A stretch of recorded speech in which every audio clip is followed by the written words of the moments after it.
Bonjour à tous, je suis très heureuse de vous retrouver pour ce nouvel épisode d'On passe à table. Cette semaine, nous sommes boulevard Bompard, dans le 7e arrondissement de Marseille, et on vous invite à découvrir le restaurant Lily, et on va rencontrer la chef Luna. Allez, on y va.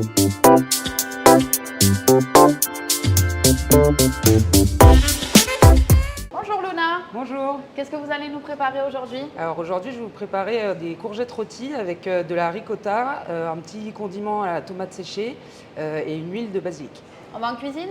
Allons-y.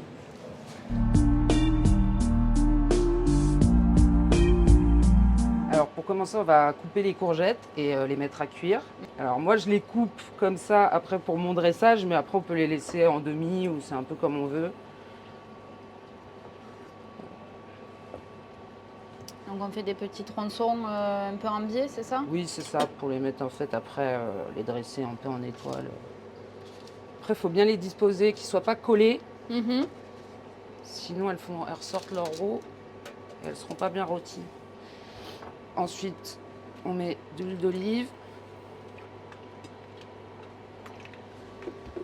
du sel,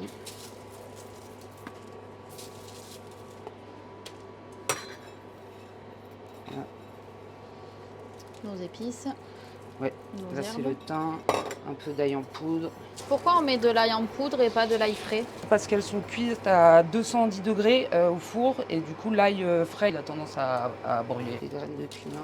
Donc là on va mettre les courgettes à cuire à 210 degrés pendant 10 à 15 minutes Ok. en four sec. Ok.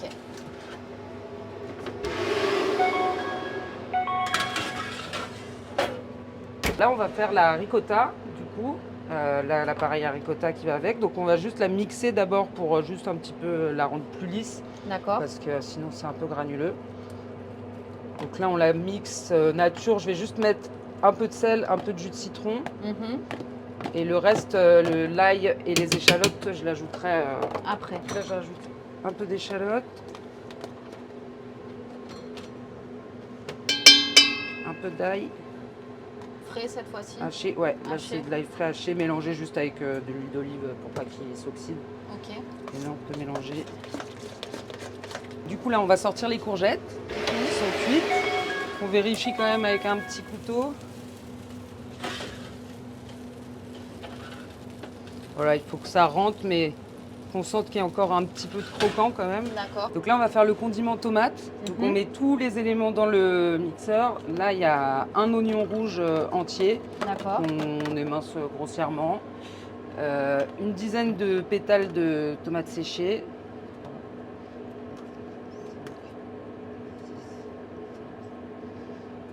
Hop. 10. 200 g de concentré de tomate. Ok.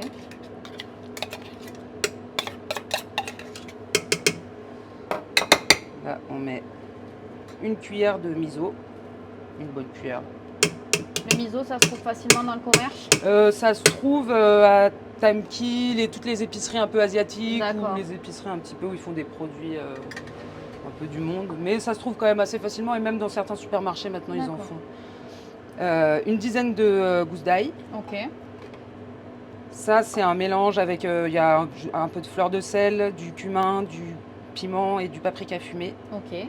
C'est environ 4 petites cuillères à café De chaque. de chaque sauf le sel, Ouais. c'est une. Et là, 150 ml d'huile d'olive.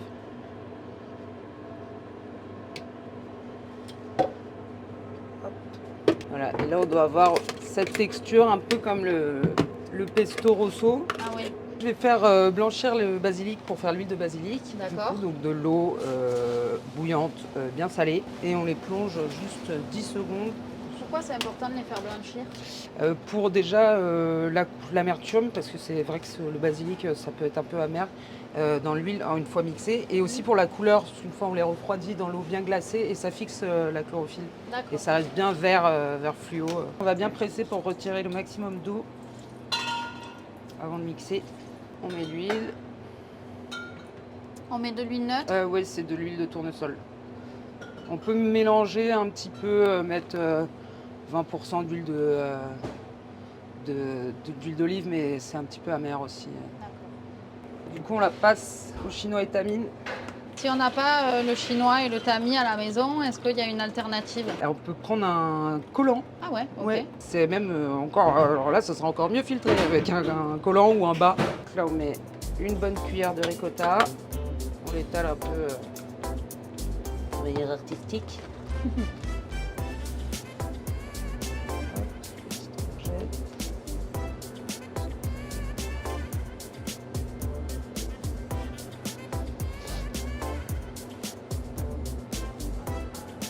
Voilà. On fait 3 petits points de condiments.